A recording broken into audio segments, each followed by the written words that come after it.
老了这件事情是一个很容易让人放弃的 continue 的一个原因，就暂停了就觉得 OK 啦，不要紧，都老了嘛。我们如果又没有足够耐心，又没有更主动的寻找方案的话，然后就说在这时候放弃，往往就是这些长者，他们就会倾向于用轮椅了。坐轮椅比较快又比较安全，也方便，对，结果就会一坐上轮椅就一直做。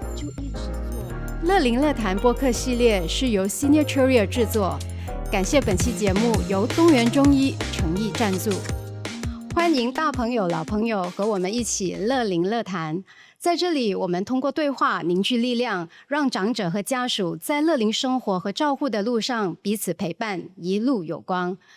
我是华珍，这一集呢，我觉得非常有趣。首先，我就为了这一集的内容，这一集的主题，刻意穿了一身运动装啦，就搭配今天的主题。这件衣服呢，是我10年前在日本跑那个名古屋女子马拉松的一个finisher tee。那为什么要刻意穿一件马拉松的finisher tee 来到这个节目呢？因为这一集的嘉宾，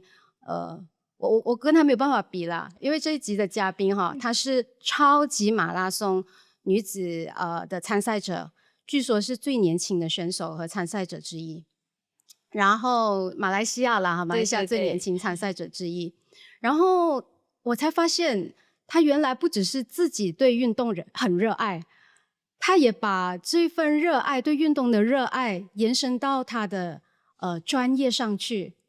他呢是在台湾中国医药大学完成了运动医学系学士的李静。 Hello OK 欢迎你。所以我们两个今天都很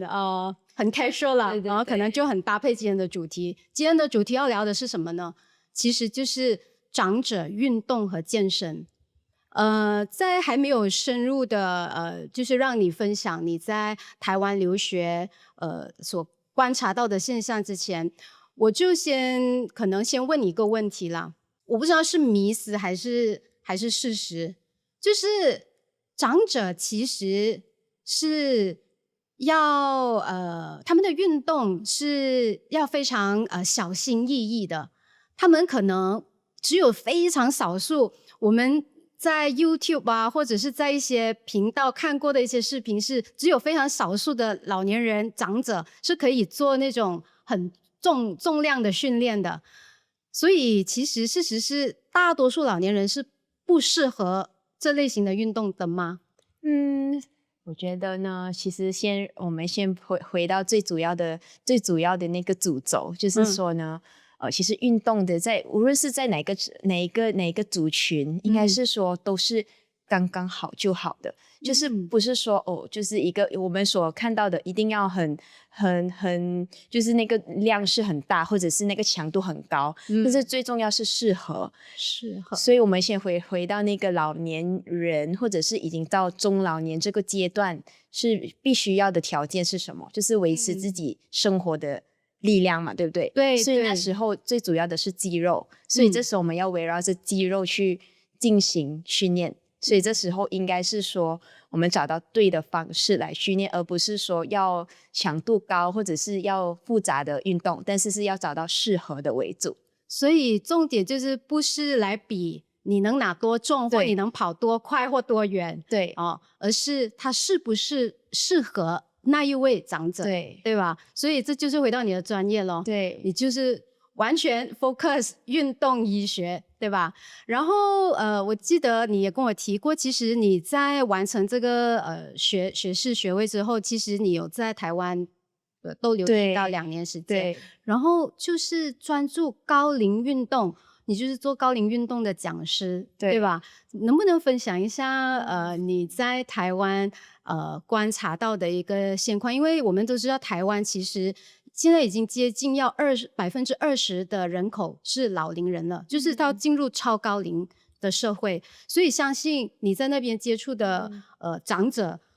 一定比我们在这里多啦。那你的观察在运动这一块是一个怎么样的情况？我先特别想分享，因为从台湾回到来马来西亚是特别有感觉的。所以说先说说它的共同点。还是会有可能我们会认为大家刚刚一开始有提到说会带着一些可能我们老年就应该不能要小心翼翼的运动，对不对？对对对，在台湾可能也是会有一部分的人就是会偏向于有这样子的想法的，但是因为台湾的政府的力量，或者是台湾对于这个运动的这一块就是他们发展的还不错，所以他们很多的卫教或者是整个政府跟社会都会辅助他们去比如说通过一些演讲也好，或者是通过大学跟一些机构的合作，去让这些族群就是这些要接近老化的长者，对这些长者，就是有更深入的去了解自己跟身边的人，所以我觉得这一块是有相同的地方跟不同的地方。OK，就是说讨论度是连就是政府有带动这个东西的一个关注，而不是像目前我的观察也是马来西亚的情况是，我们在鼓励全民多运动，可是对于长者乐龄人士这种他们的运动比较没有深入的去做一个宣导啊，或者是提供一些 guidelines 啊，这些比较少。对，确实是比较这样子。然后很特别的是可以在这里跟大家分享，是说好像我那一年我是一整年就是比如说我们因为接近了这个长者这个年纪，应该是说慢慢我们人也会慢慢的老化，对不对？在大学我是会开始我们会先做卫教，比如说有不同疾病，他们可能年纪大了嘛，就是身体的器官也会退化，可能一定会面临着很多不同的疾病啊，或者是不同的现象会出现，这时候可能要通过卫教才让他们进一步的去训练，这是在台湾可以收获得到的。在这里可能大家就会我的孩子说什么就是什么，或者是我的好朋友说，就是会比较倾向于相信好朋友，就是我们看马来西亚就是一群阿公阿嬷一起，就是说我朋友说的，我20年前也这样，就会这样。可是在台湾可能他们会很相信专业，这个是我有发现的，所以这里是觉得很大的一个差别。是我相信应该就是因为资源上的不足了，对，所以他们也没有办法有一个很 proper 觉得是一个 professional 可以 refer 的一个参考，所以就只好听周围的人讲咯，对，然后或者是孩子咯。那其实在 Malaysia 像你的专业我们通常是称为你作为 exercise therapist 运动治疗师，其实这个名词是很不 common 的，你也发现到对不对？回来之后就不太大家不太熟悉，大家其实比较熟悉的是物理治疗师 physiotherapist， 还有就是chiropractic 咯。那你可不可以跟大家就是卫教一下啦？卫教一下，就是我觉得这个是我从开始台湾回到马来西亚开始工作，才发现是确实每一个人都会这样子问我，不只是你今天就是我们做这个小小的分享的时候被问的问题，应该是说都治疗的人会知道，可能他的疼痛一直在的时候，他来找我的时候，其实他也是会问我到底是有什么就是差别，因为他都尝试过，他是问我到底是有什么不一样。我觉得比较简单，先用我觉得因为生活化的去做一个解释，会比就是让大家都听得比较明白。好，就像一部车子，我呢是负责教你们怎么开车的，就是那个需要技术、需要时间、需要慢慢一步一步，就好像我们开始学车的时候，是不是需要先上课，上完课，然后我们要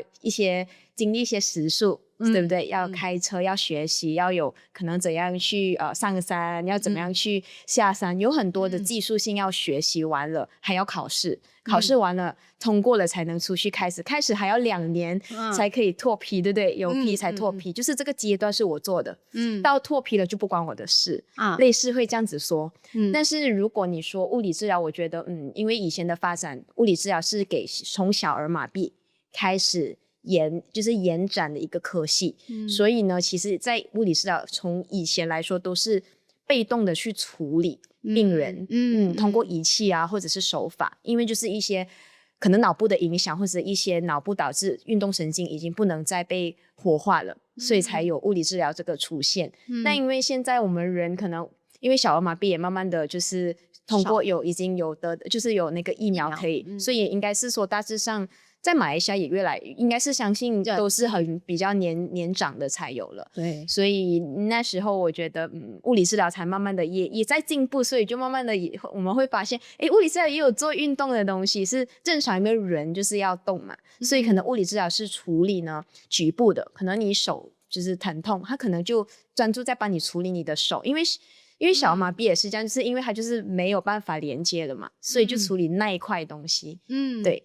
那么你说整骨呢？整骨对我来说，是一个我们去想，如果有一天我们开车，我们发生意外了，这样我们可能真的是确实我们的骨头有脱位或脱臼，这时候可能真的需要复位，但是也要通过专业医生的一些咨询或者是给予的建议才能去处理，因为可能在你脱位或半脱位之间，我们要做选择的时候，要通过专业的人士给予的一个就是最后的那个就是给你的一个解决方案的时候才去处理。这样整骨我相信应该是一些可能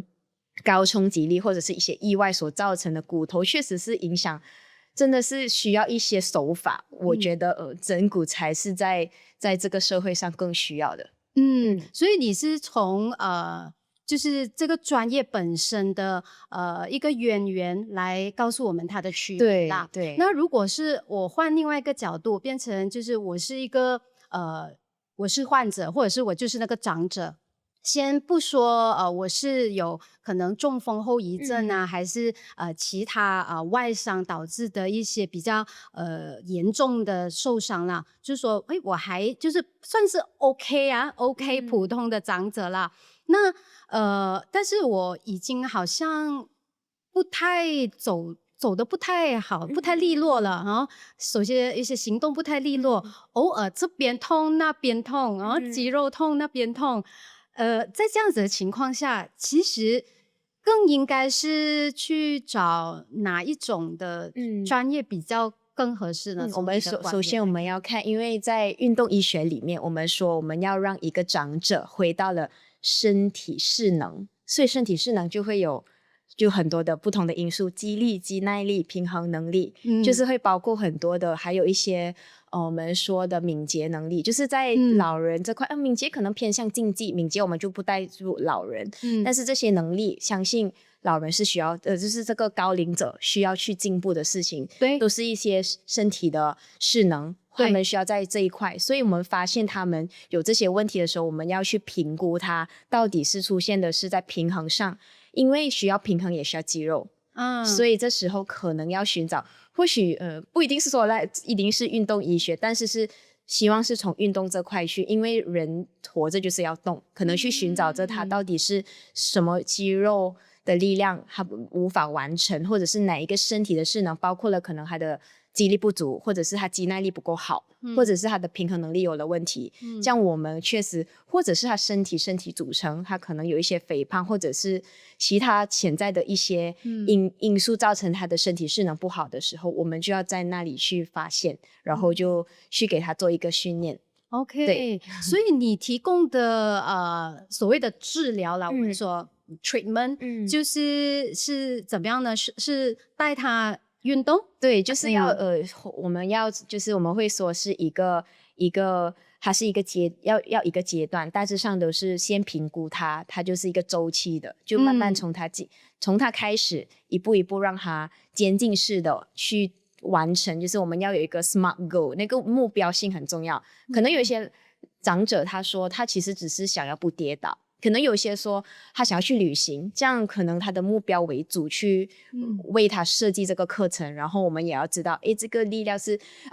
要完成这个目标，我们是需要通过多久的时间，会有一个 guidelines， 因为我们就是在这课里面我们是正常，就好像我们去买东西都会后面会写大概这个要3天吃完，就我们会知道大概，只是确实可能有些人进步的比较快，就弹性的去调整。对，就为了达到了那个目标。所以就是要设计一个量身定做他的一个方案，按照他现在的状况，然后他要去达到的那个主要的一个目标。对那个目标如果是对一般人来讲，可能就是如果我只是因为发现自己越来越走得越来越不行，越来越弱，越来越害怕跌倒，对，我觉得是非常常见的，对长者越容易跌倒的情况下，我就是要来做这个的评估，然后你再做相关的，可能就让他渐进式的从走多少步啊，还是我不晓得有哪一些呢？就比如在自己的椅子上对，我们开始都是在高龄者，我们会说长者这一块，我们会选择安全性为条件，就是首要的条件。所以我们都会设计一些真的是让他，所以你说这里不是说运动要多安全，是你的那个在的一个环境要多安全，是这样子去做一个解释。因为他们可能他们年纪慢慢大了，他们的那个感受这个环境呢，比如说这个我们说神经肌肉的连接会比较慢，所以可能他们也不懂这里是不安全的，他们可能就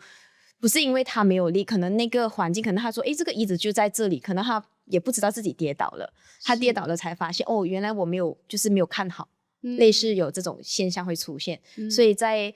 设计首要我们先让他建立那个自信心，是先最主要的应该是说，对，就是我的理解是，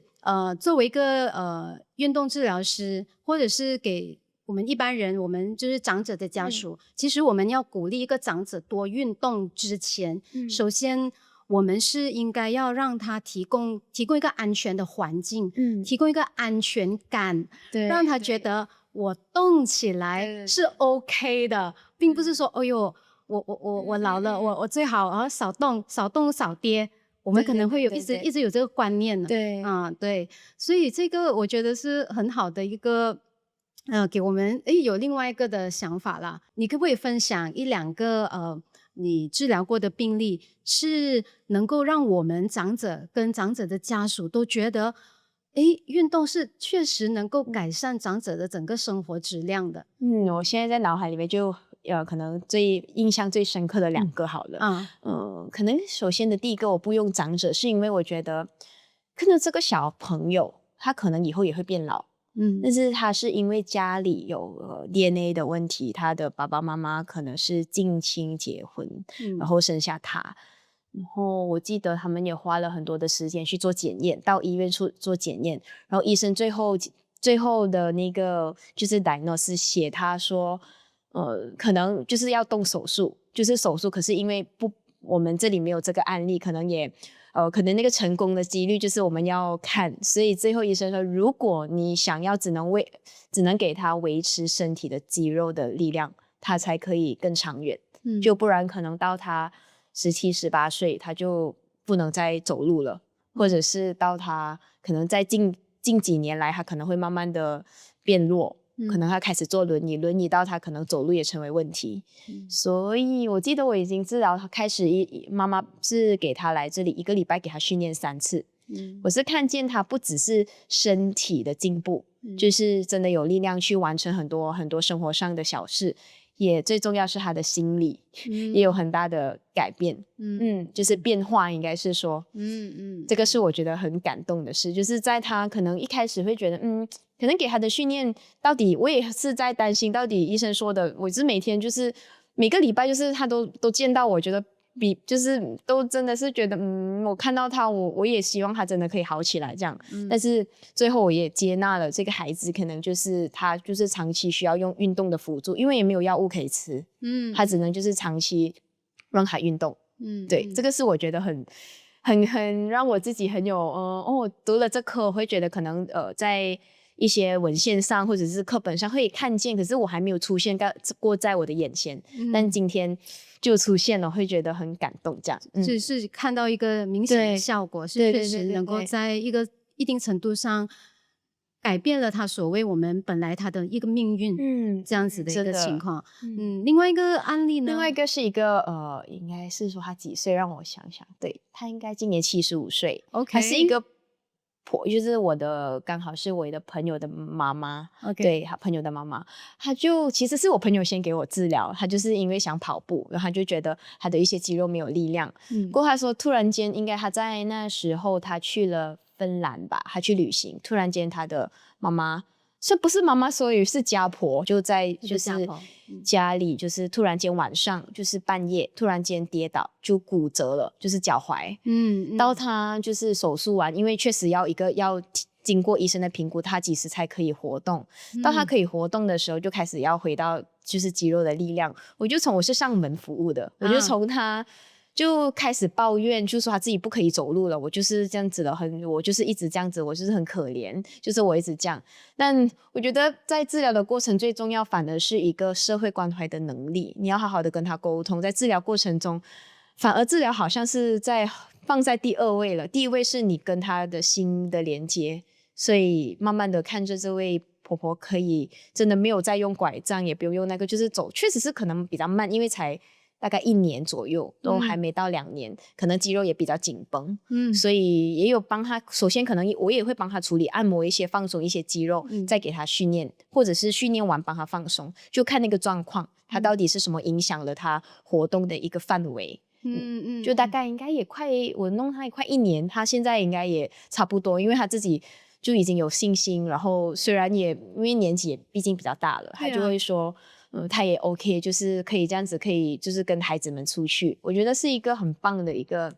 感觉啊。不要，我觉得这个第二个的这个75岁的这个婆婆的案例是非常常见的。第一就是首先长者在跌倒之后其实是更害怕跌倒，然后如果因为在手术过后在整个复健的过程，如果跟他的想象或者是他的一个期待有落差的时候，他会一直觉得周末还不能走，周末还没有好，我应该是就这样子了。对，然后如果周围的人都很被动的，就是说反而觉得老了，哎呀又跌倒了，又做了手术，哎呀就算了。很多时候我们会在这个时候就哎呀 attend 了几次，可能去过几次，做了一些治疗医生叫你去做一些复健，做一些治疗，然后可能效果像我讲的有落差，他真的就是会算了。对，因为老了这件事情是一个很容易让人放弃 continue 的一个原因，就暂停了，就觉得 OK 啦，不要紧，都老了嘛，我们就接受。结果很多时候就在这样的情况下，我们如果又没有足够耐心，又没有去更主动的寻找方案的话，然后就是说在这时候放弃，往往就是这些婆婆这些长者，他们就会倾向于用轮椅了。对，因为轮椅第一你不会再跌倒了。对，第二快了，因为如果一般人家人都是就是中青年，大家要出门，如果你还这样子拐着很慢，然后如果大家都没有什么耐心的话，真的就觉得坐轮椅比较快又比较安全，也方便。对轮椅竟然会被觉得是一个很方便的 option 结果就会一坐上轮椅就一直做了，就一直做真的，所以我觉得你这个第二个例子是真的是一个很好的一个参考。当然也像你讲的第一点就是虽然你的责任更多是提供他这个辅助他恢复这种肌力啊各方面，但是其实你看到了一个重点，是那个新的连接，真的对吧？就是当你做这个在治疗的过程你才会发现的。可能开始你会可能前面的阶段你会觉得我很想帮助他，因为戴志是一个治疗师的身份，我想帮助他，但是在过程可能你看他的生活的对于抱怨或者是一些无奈感的时候，你会发现其实他要的是找回来自己的自信。对，当他有了，其实很多东西就变得简单。对，他就更有那个参与感、主动性，然后期待每一次的治疗，然后也对自己来讲，他会 set 一个 goal， 说，哎，我是能做到的，我就看到自己的进步。我觉得这一点真的很重要。我不知道会不会是在你的经验，治疗不同的年龄层的经验里面，长者比较特殊的，可能不在于，当然身体的差别是有啦。第二，更重大的、更不一样的东西是那个心理的因素是占真的更大比例吧。像我们这种年纪就不会有这一块啦，就比较不会有。但长者可能这一块占很大的真的比例哦。这个是还有他们就会可能长者更偏向我的他可能知道了自己好了，其实是一个他的就是身旁的人也很重要，比如说他的朋友们。长者们就偏向我的朋友曾经治疗怎么样的，他们会觉得好像他好了，他会跟他朋友说，我是因为我真的我可以运动了，我可以我 OK 了，朋友们是才愿意相信这个。我也发现是一个在长者这个阶段，就是他的身旁的朋友很重要。我想再问你，就是对还没有就是没有什么受过伤的来讲，你会建议长者在家里有放一些运动器材吗？你对这一点有什么样的一个建议和看法？我觉得是可以，但因为我觉得首先让他们要知道就是怎么样使用，因为可能放着他们会觉得就放着。就放着，就是放着，或者有一些我记得我的病人，因为我是上门服务嘛，就我记得他家里有，他会跟我说我孩子的，OK， 就是我叫他可以拿来用，他说不可以的，不可以的原因是因为他说他觉得不可以做这个训练，不适合他，对，不适合他，他会说的不行，他说不，这个让我受伤，会有这样子的一个就是他们的脑海里面会出现这样子的信息，然后可是慢慢的，可能真的是需要一段时间去让他们理清一点，这个其实他们是可以使用的，对，真的是需要一段时间，不是一天，不是2天，真的从过程中真的需要花一些时间去让他们理解。所以因为现在的运动器材其实比以前是更容易买得到的，然后也价格上也开始越来越比较平民化一些啦，不是所有，但一部分。所以你的建议是，我们应该如果要鼓励长者在家做一些可以居家的一些运动和练习，你会有怎么样的建议呢？你会给怎么样的建议？我觉得一开始应该是说照顾者应该是说照顾他，或者是跟他一些生活的家属，可能让他首先还没有到训练给他独立的一个就是一个方向，就是比如说他想又要去完成一件事，就不要怕他你会跌倒，你不行。可能这个是先首要可以注意的，让他们就是先做一个预防，因为我们总会这样，我也知道，因为我们觉得很担心，可能这块先让他可以的，真的要让他做，这个是首先提醒的。然后还有一个就是我觉得可以在家里给他做一些，因为确实这个是很多相关的研究在长者这块，如果椅子作战，椅子就是有椅子的作战，但是要在他的膝盖的不存在膝盖可能没有在疼痛的状况，或者是他的肌力已经是还 OK， 因为平衡能力都 OK 的，可能椅子的作战对他是一个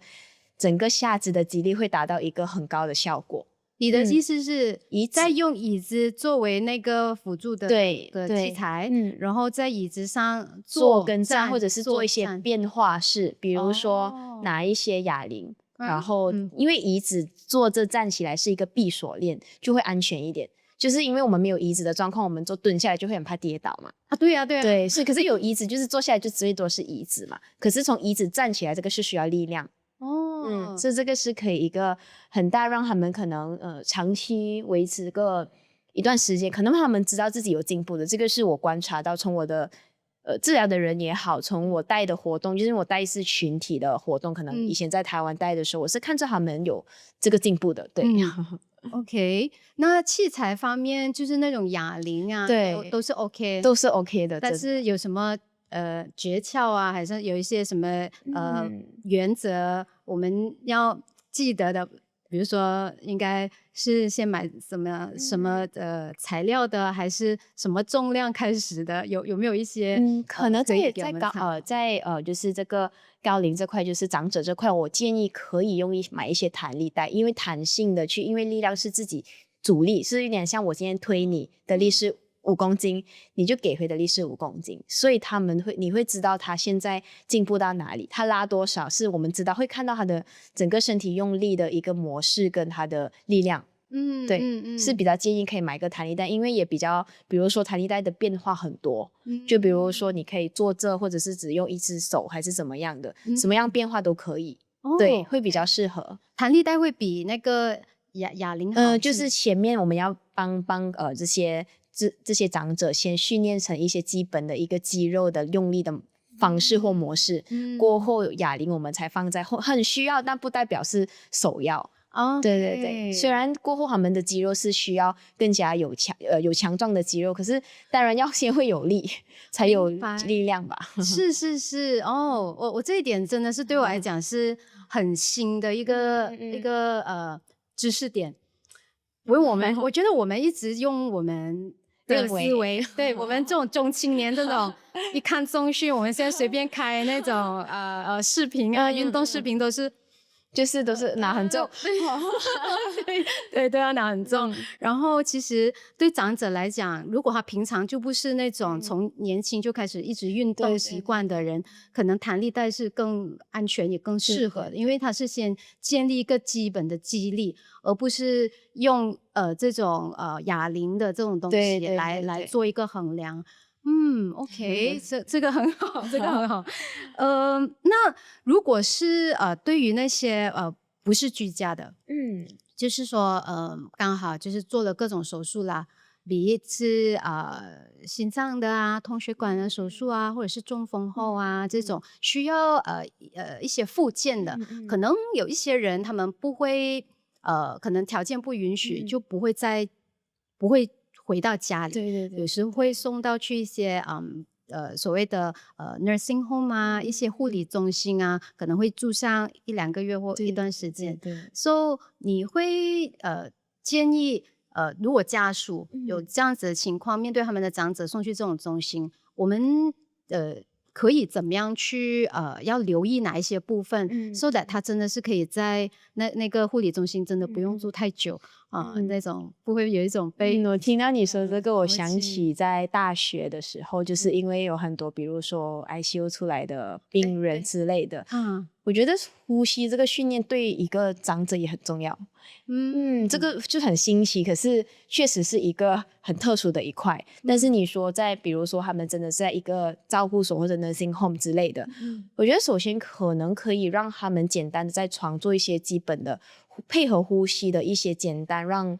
上肢跟下肢去配合的训练，就是不需要做到一定要去走很辛苦的路之类的。可能开始，因为呼吸原本就是跟我们的神经交感副交感有关，因为它可以更稳定自己，更稳定了它就安全感会多一点。多一点呢，他可能这时候就可以给他多活动了。就是如果他有能力范围内在疼痛控制的一个区间去做一个活动就可能是尽量让他走动，就不要久坐。就是可能卧床长时间，如果在能力范围，对，如果真的有限的话，可能确实是可以从呼吸开始。这个也是我们不太会谈到的，对，因为我们也是讲一个人长者也好，或者是任何人做一个术后的康复，我们往往的评断的标准就是他可以走了吗？他可以走多远了吗？对，走到有像以前一样吗？对，然后这种是一个，然后当然如果是牵涉到这种吞咽的那又是另外一种他可以吃了吗？就是他从吞然后到可以吃可以咬那些比较固体的食物了吗？这样子我们很少会去想对，呼吸，因为日常就是都一直在发生，所以不会特别在意。但是如果之前我在大学出来去学姐的工作室，其实一个呼吸的 patterns， 它的就是你看着这个人呼吸，其实你可以观察一个长者他现在有的状况，因为呼吸是从横膈膜开始的，他如果这个扩张能力很弱的时候，它就是连接到整个脊椎，所以脊椎附近就是都有很多的肌肉连接，加上就是骨头都是相关，互相相连的，所以这时候就会出现很多问题。如果不先解决这个，可能他就还是会不舒服。对，如果是我自己，我是会从呼吸先开始。我相信，当然这个，因为你也是在读书的时候就是你的学士的时候、学位的时候，你有在做。特别针对这一块做一个研究，然后也拿了一些奖项啊。这个关于这个的探讨，只是我觉得你也提了非常重要的一点是，我们把呼吸当作是一个肺气管这种呼吸道的一个功能而已，我们忘记了呼吸是需要肌肉去配合。对，所以很多时候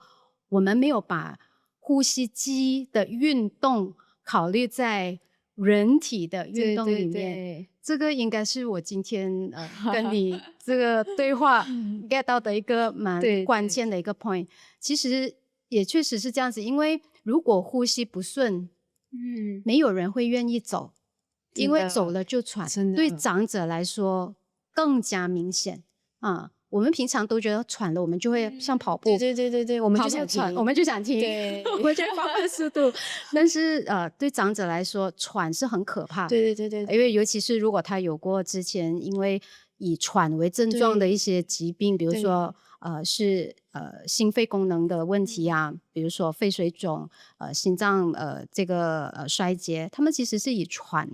为表现的。所以任何跟这个喘很类似的感觉都会让他们觉得很可怕。对，当他其实不是因为那个这种器官心脏或者是肺的功能的问题，而仅仅是因为呼吸机的这个不足，这个力量不足而导致的喘，而没有得到重视，我们没有去好好去调整的话，确实其他方面也会很难真的很难去完成。我觉得真的很重要的，就是可以跟大家说真的很重要。对很重要，所以要说3次。对，呼吸机很重要，循序渐进很重要，刚刚好就是最好。对，这个很难拿捏什么是刚刚好，但是真的是通过时间跟一个就是过程中我们要有一个弹性的变化的时候的拿捏，就会变得刚刚好。可能最后一个问题对你来讲有点遥远了，因为你也不到30岁。OK， 但是因为你的专业的关系，然后还有你在念书的时候因为研究的课题的关系，你也接触到比较多的高龄人士，很多长者。那以你现在的岁数，现在的情况，你这样子看你觉得就是最理想的年老的一个状态应该是什么样子？觉得是一个可以就是可以自理自己的那个生活，就是基本的那些，比如说做拿东西，就是基本的一些生活的条件吧。就是可能你要出去买东西，这个能力其实是可以观察的。因为我在无论是在台湾还是之前有出国，因为在台湾在拍剧，就是或者是因为疫情，就用 Zoom 会看到一些国外的老人，可能就不同。所以我会觉得确实是一个，你问我一个最理想嘛，可能没有最理想，但是至少可以在医院卧床的时间少一点的，是算蛮理想了。对，因为可能每个人会面对疾病，面对，因为我们老了，也会有一些器官可能也退化了。但我觉得应该近期吧，神经科学才慢慢出来，可以被探讨了。就是你可以去通过运动，就是其他的，因为尤其是老了，不只是要面对肌肉的问题，我们也会失智。对，这个也蛮重要的。所以我觉得可以就是用运动，不是说要很大量的运动，可是维持运动的习惯是很重要。可以让他一直在他的大脑都一直在训练。这样大脑又可以让身体整个，因为我们肌肉用力啊需要大脑的连接，它变得好的时候，就是会减少很多，比如说跌倒，比如说一些身体的控制能力，这些都会慢慢的就是都会被改善，就是最重要就是维持运动的习惯。对，维持运动的习惯不只是说从只有年轻人或中青年会做运动，老年人长者其实依然有运动的权利，而且应该继续对吧？应该继续被鼓励，真的保持一个运动因为也确实有很多研究也是证明运动是能够预防失智的其中一个方法。对，所以非常谢谢李静今天给我们的分享。然后我觉得这一集确实对长者甚至是长者家属，包括中青年，像我这个年纪都是一个重新认识运动这件事，尤其是对乐龄长者的运动。我们可以有一个更好的认识，也希望能够通过这样子的一个理解，更有信心，让我们的长者继续动起来，对吧？OK， 好，谢谢李静，也谢谢大家收听这一期的乐龄乐谈。